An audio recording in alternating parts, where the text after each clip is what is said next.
예, 그래서 하여간 그 암에서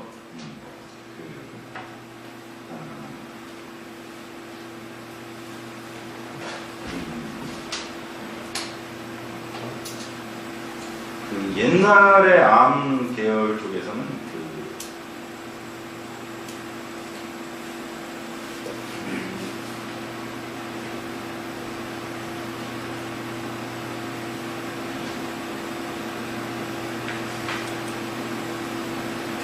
여기 이제 파이프라인 얘기가 잠깐 있네요. 그러니까 이 그림을 보시면 이제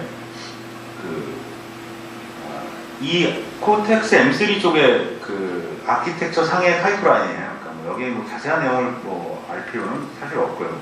알기도 어렵고 좀 굉장히 고도의 얘기들이고. 그러니까 여기에 그 내용이 뭐냐면 이제 패치를 위한 겁니다. 패치라는 게 뭐냐면 그러니까 메모리상에 어떤 명령어들, 기계어 명령어들이 쭉 들어있는데 그 들어있는 내용을 하나 가져오는 거예요. 그리고 디코드라는, 그러니까 D라고 적혀있는 이 녀석은 여기 있었죠. D라고 적혀있는 얘는 여기 있었네. 그러니까 이런 식인 거예요.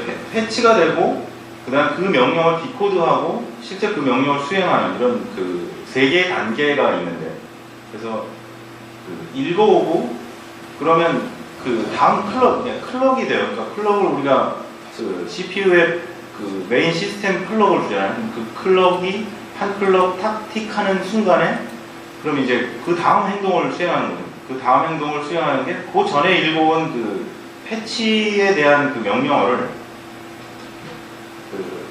그 명령이 어떤 내용인지를 해석을 하는 거예요, 디코드는.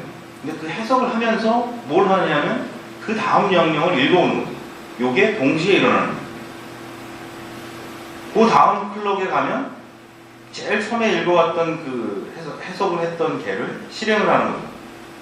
그리고 그 다음에 읽어온 애는 해석을 하는 거고, 그 다음 명령을 읽어오는 거예요. 요게 이제 동시에 실행을 하는 거예요. 그러니까 한 클럭, 두 클럭, 세 클럭이 지나고 난 다음부터는 어떻게 되냐면 한 클럭에 거의 하나의 명령이 계속 실행되는 것처럼 보이는 거예요. 요 세 단계가 동시에 진행이 되기 때문에 이게 하드웨어적으로 구조가 나뉘어져 있는 거예요. 하드웨어가 하는 일 자체가 완전히 구분이 되어 있는 거예요. 이렇게 구분을 할 수 있게 만들도록 명령어를 굉장히 작게 쪼개는 거예요. 그래서 이 실행이라는 애가 하는 그 역할 자체가 굉장히 단순해진 거예요.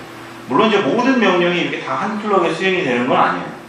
그래서 어떤 명령 같은 경우는 이 명령이 수행이 되는 게 여러 클럭이 가기 때문에 그동안의 디코드랑 패치를 못하게 이렇게 막는 이런 것도 있고 굉장히 이제 복잡한 구조들이 나오게 됩니다. 코텍스 M3는 이 어떤 파이프라인 구조가 이제 3단계로 나눠져 있는데 예전에 이제 ARM7에서도 그랬고 ARM9을 가면서는 이제 파이프라인이 5단계에 갑니다. 5단계에 가고 또 ARM11 가서는 뭐 8단계, 지금 뭐 9단계 막 이렇게 나가 있는 구조도 있습니다. 그러니까 파이프라인 구조가 이제 굉장히 많다는 거는 그만큼 같은 클럭에 그러니까 보다 많은 일을 수행할 수 있는 장점이 있는 반면에 단점은 굉장히 복잡해진다는 거죠. 그러니까 우리가 이해하기도 복잡하고 뭔가 여러 가지 문제들을 발생시키게 돼요. 여기에 나와 있는 어떤 예제를 잠깐 보면 이게 뭐 do while 뭐 이렇게 나와 있는 간단한 내용이죠. 어떤 행위들을 수행하면서 C라는 값을 계속 줄여나가서 C가 0보다 큰 동안에만 요 루프를 계속 돌겠다 라는 그 코드예요. 뭐 굉장히 간단한 코드죠. 그럼 이 코드가 이제 뭐 여기 이제 어셈블리 비슷하게 그냥 제가 적어놓은 겁니다. 사실 어셈블리는 아니고요. 네, 뭐 요런 이제 어떤 라벨이 붙어 있을 테고, 그 다음에 여기서 어떤 그 비교를 하는 부분에서 C가 0보다 큰가라고 비교를 해봐서 C보다 0보다 크면 앞으로 가는 겁니다. 프론트로. 이게 계속 반복이 되는 거예요. 이제 문제가 뭐냐면 C가 0보다 큰가라는 거를 수행하는 순간에 어떤 상황이 되냐면 이제 C가 0보다 큰가를 수행한다는 상황이면 이 상황이 돼요. 그 명령이 만약 이거였다면 클럭 3에 있는 익스큐트였다면 뭐가 되냐면 어떤 명령을 가져다가 지금 패치도 했고 디코드도 하고 있어요. 그리고 또 다른 명령을 패치를 했어요. 이게. 그게 뭐냐면 여기 execution D, E가 될 수 있는 거예요. 이 D의 그 명령은 디코드 단계에 있을 테고 E의 명령은 패치 단계에 있을 거라는 거예요. 근데 문제가 뭐냐면 얘가 일로 돌아가 버린다는 거예요. 프론트로. 그러면 지금 D하고 E를 패치를 하고 디코드를 하고 또 패치를 해봤는데 그게 소용이 없어진 거예요. 그러면 그 상황에서 뭐냐면 두 클럭이 사라집니다. 두 클럭 동안 아무 일을 못해요. 그 두 클럭 동안 뭘 하냐? A를 패치해오고 그 다음 클럭에 A를 디코드하고 B를 또 패치해옵니다. 그 다음에서야 다시 A를 수행할 수 있는 상황이 되는 거예요. 근데 만약 C가 1이나 2나 뭐 요즘 같다면 문제가 없는데 이게 1000이나 만이었다. 그럼 이게 계속 돌면서 그렇게 그 파이프라인이 소모되는 이런 문제가 발생을 하게 됩니다. 상당히 비효율적인 거예요. 그래서 이거를 이제 효율적으로 만들려는 어떤 그런 시도들이 굉장히 많아요. 그래서 실제로 이제 뭐 전자과나 이런 데서 뭐 대학원생들이 이런 어떤 뭐죠? 논문을 쓴다거나 뭐 그 학위를 받기 위해서 이제 공부하는 이런 때 이 파이프라인에 대해서 이런 루프를 도느라고 발생되는 어떤 문제들을 해소하는 어떤 알고리즘 이런 거를 굉장히 연구를 많이 합니다.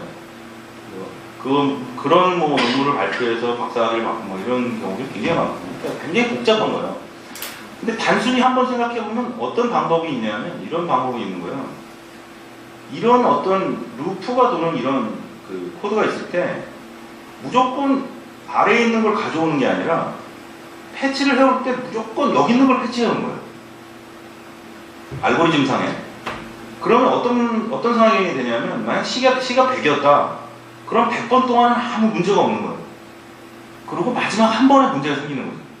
그러니까 C가 딱 0이 되는 순간 C가 0이 되는 순간에 원래는 여기 D랑 E를 읽어오면 가장 좋은데 그렇지 못하고 A랑 B를 읽어오게 되는 거죠. 그럼 그 상황이 됐을 때 딱 한 번 문제가 생기고 그렇지 않은 C가 100번 도는 동안은 그런 파이프라인의 어떤 비효율적인 상황들이 없어지는 거죠. 근데 코텍스 M3에서는 그러니까 그런 지금 우리가 생각할 수 있는 가장 단순한 이 파이프라인을 그 문제가 발생할 수 있는 요소에 대한 부분이 하드웨어적으로 들어있어요. 지금 말씀드렸던 이렇게 어떤 비교문이 나와서 이렇게 루프를 도는 이런 상황에서 그 바로 다음 거를 패치해오는 게 아니라 무조건 이 앞에 있는 걸 패치해옵니다. 그래서 루프를 도는 동안에는 파이프라인에 어떤 문제가 없게 그런 걸 만들어놨죠. 그래서 코텍스 M3부터는 그게 하드웨어적으로 이미 포함이 되어 있습니다. 그런 내용 자체. 자, 다시 처음으로 돌아가세요.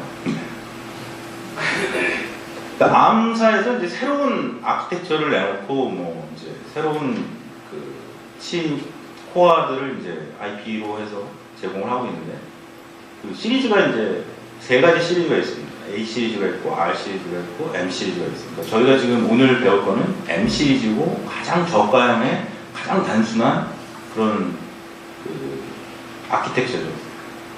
그래서 그 약자 자체는 뭐 A, R, M 해서 뭐 N이 어플리케이션, R은 리얼타임, M은 마이크로 컨트롤러인데 제가 볼 때는 이제 그 말을 그냥 억지로 만든 거고요. 그 아키텍처 세 개를 다 합쳐서 ARM이라는 걸 만들기 위해서 일부러 만들어 놓은 것 같아요. 그거 자체는 큰 의미가 있다고 할 수는 없고요. A 시리즈 이제 코텍스 A8이나 뭐 코텍스 A9이나 뭐 이런 것들이 있습니다. A9 같은 경우는 멀티코어예요. 그러니까 코어 자체가 그 2개 이상이 들어있는 프로세서입니다. 굉장히 고성능의 프로세서겠죠. A8 같은 경우는 이제 요즘 넷북이나 뭐 이런 것들이 많이 나오고 있습니다. 아직 뭐 이렇게 많이 나온다고 하긴 좀 어렵지만 어쨌든 여러 종류들이 지금 나오고 있고요. 저희도 지금 이제 코텍스 A8을 이용해서 A8이 이제 그러니까 ARM은 CPU를 실제로 칩을 만드는 회사는 아니에요. 그러니까 저희도 지금 그 M3 보드에 그 들어있는 그 CPU가 ST마이크로라는 회사에서 만든 칩인데 그 칩의 ARM사는 코어만 그 ST마이크로에다가 파는 겁니다.